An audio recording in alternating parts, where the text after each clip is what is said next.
kurang lebih ini setengah kilo. Lalu ini dedaknya juga diperkirakan ini sekilo. Dan ini cangkang telur ya, di blender dengan bumbu masak. Nah, ini untuk membuat pelet itu magotnya itu harus di blender. Ini blendernya memang sudah khusus untuk memblender maggot ya. Kecuali kalau untuk buah-buahan di blender untuk bikin M4, nah itu pakai blender ini. Nah, ini maggot untuk di blender itu harus dikasih sedikit garam. Setengah kilo maggot ini garamnya kurang lebih 1 sendok, dan juga diberi M4. Ini M4 nya merek toko, tapi saya sebenarnya bikin sendiri ya M4. Kasih M4.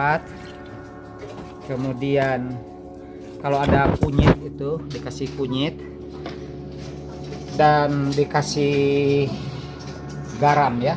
Tapi bisa nanti setelah ini, setelah di blender, garam dan kunyit disatukan. Kita akan memblendernya dulu. Kunyit ya, tapi di sini tulisannya kunir dan kunyit itu juga. Jangan terlalu banyak, ini terlalu banyak, sedikit saja. Rupanya kunyit ini dibutuhkan, dia memiliki antioksidan ya. Kalau nanti misalnya dari bahan lain ada bakteri itu, nah, terbunuh oleh kunyit.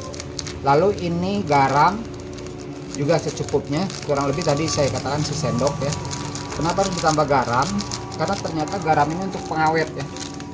Kita tahu kalau misalnya masakan atau apa di dapur itu, orang tua kita dulu suka ngasih garam, itu kebutuhannya ternyata untuk pengawet ya. Pengawet terbaik yang alamiah itu garam. Nah, ini air secukupnya, lalu kita blender.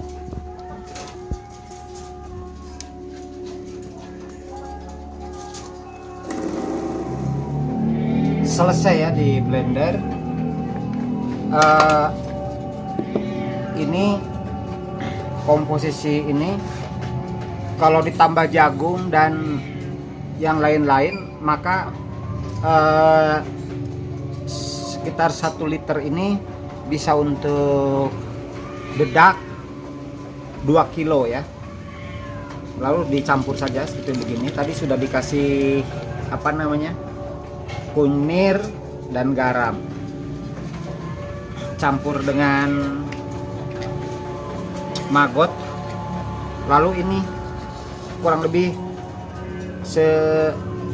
sekitar 150 gram ya. Mengaduk ya, mengaduk manual saja karena kita bikin sedikit ya. Kalau dalam partai besar tentu harus pakai mesin pencetak pelet ya.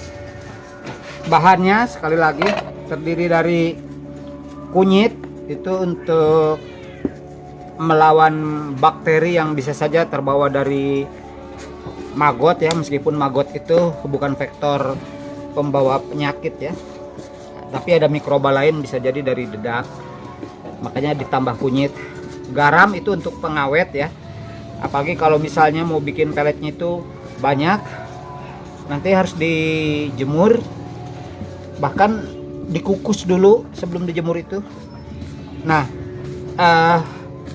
M4 ini mikroba semacam Yakult ya, yang bisa membuat bagus ke pencernaan ayam. Lalu cangkang telur ya, cangkang telur itu bisa lebih banyak. Ini saya tambah. Kenapa? Karena saya mau ngasih makannya itu untuk ayam petelur. Secara logikanya bahwa ayam petelur itu membutuhkan kalsium ya, yang menjadi bahan dasar dari cangkang telur itu sendiri. Jadi kalau ayam sudah waktunya bertelur tapi kekurangan kalsium, itu biasanya suka agak melambat karena dia butuh mengumpulkan dulu zat kalsium untuk membuat cangkang telurnya. Nah, ini sudah selesai ya. Ini sudah bisa dikasih makan untuk ayam.